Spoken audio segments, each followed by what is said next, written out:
मैंने अपनी पत्नी को किसी दूसरे आदमी के साथ देखा, लेकिन मेरे अंदर इतना भी हौसला नहीं था कि जाकर उन्हें रोक पाता। मैं चुपचाप वहां से मुड़ गया। रास्ते में मुझे 2 बटन पड़े मिले और मैंने उन्हें उठा लिया। दरअसल मुझे लगा कि मेरी पत्नी का मेरे बॉस के साथ अफेयर चल रहा है। मेरा दिमाग पूरी तरह सुन्न हो चुका था। खुद को संभालने के लिए मैं अकेले ड्राइव पर निकल गया। तभी अचानक किसी ने मेरी कनपटी पर बंदूक तान दी। वह एक लुटेरा था। उसने मेरी जेब में मौजूद सारे पैसे देने को कहा, लेकिन मैं हंस पड़ा। मैंने बिना कुछ बोले एक्सेलरेटर पूरी ताकत से दबा दिया। कार तेज रफ्तार से दौड़ने लगी। लुटेरा डर के मारे चीखने लगा, लेकिन मैंने उसकी तरफ देखा तक नहीं। मैं तंग गलियों में पागलों की तरह कार दौड़ाता रहा। सड़क पर चल रहे लोग अपनी जान बचाने के लिए इधर उधर भागने लगे। तभी मैंने अपना बटुआ खिड़की से बाहर फेंक दिया। इससे पहले कि लुटेरा कुछ समझ पाता, मैंने पेपर स्प्रे निकालकर सीधे उसकी आंखों में छिड़क दिया। वह दर्द से चिल्लाने लगा। जब उसने दोबारा आंखें खोली, तब तक कार बहुत दूर निकल चुकी थी। कुछ देर बाद हम शहर की सीमा के बाहर पहुंच गए। लुटेरा मुझे बार बार उसे छोड़ देने की गुहार लगाता रहा, लेकिन मैंने उसकी एक भी बात नहीं सुनी। मैंने एक रेस्टोरेंट के बाहर कार रोक दी। लुटेरे ने भागने के लिए गुजरती गाड़ियों से मदद मांगने की कोशिश की, लेकिन किसी ने उसकी तरफ ध्यान नहीं दिया। मजबूर होकर उसे फिर मेरे साथ रेस्टोरेंट के अंदर आना पड़ा। जब बिल चुकाने का समय आया, तब मुझे एहसास हुआ कि मेरा बटुआ तो रास्ते में ही खो चुका है। आखिरकार उसी लुटेरे को मेरा बिल भरना पड़ा। तभी मुझे उसका नाम पता चला, जैक। जैक ने तुरंत अंदाजा लगा लिया कि मेरी पत्नी का किसी के साथ अफेयर चल रहा है। ये सुनकर मैं इतना गुस्से में आ गया कि मैंने उसका गला पकड़ लिया। इसके बाद हम फिर सफर पर निकल पड़े। रास्ते में एक पेट्रोल पंप पर रुके, लेकिन जैसे ही मैंने दूसरी तरफ देखा, जैक वहां की दुकान लूटने लगा। मैं गुस्से से आग बबूला हो गया। अगले ही पल दुकान की मालकिन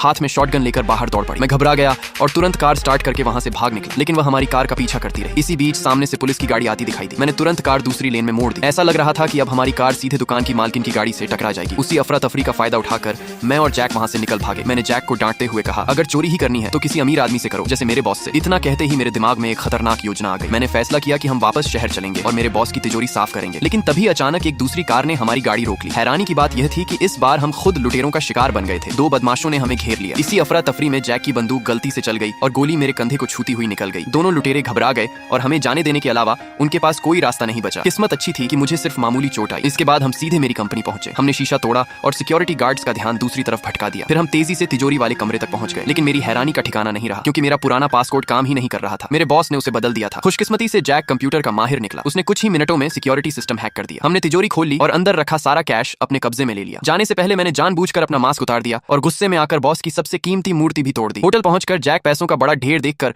खुशी से झूम रहा था, लेकिन मेरे मन में बेचैनी थी। मैंने अपनी पत्नी को फोन किया। तभी मुझे सच्चाई पता चली। जिस महिला को मैंने अपने बॉस के साथ देखा था, वह मेरी पत्नी नहीं बल्कि उसकी छोटी बहन थी। यह सुनकर मेरे पैरों तले जमीन खिसक गई। मैंने तुरंत फैसला किया कि सारा पैसा वापस कर दूंगा। लेकिन जब मैं होटल लौटा तो देखा कि वही दोनों लुटेरे वहां मौजूद थे। जैक भी बालकनी में रस्सियों से बंधा हुआ था। मैंने तुरंत दरवाजा खोला और जैक को बांधने वाली रस्सी पकड़ ली, लेकिन इससे पहले कि मैं उसे पूरी तरह संभाल पाता, वह नीचे गिर गया। राहत की बात यह थी कि उसे कोई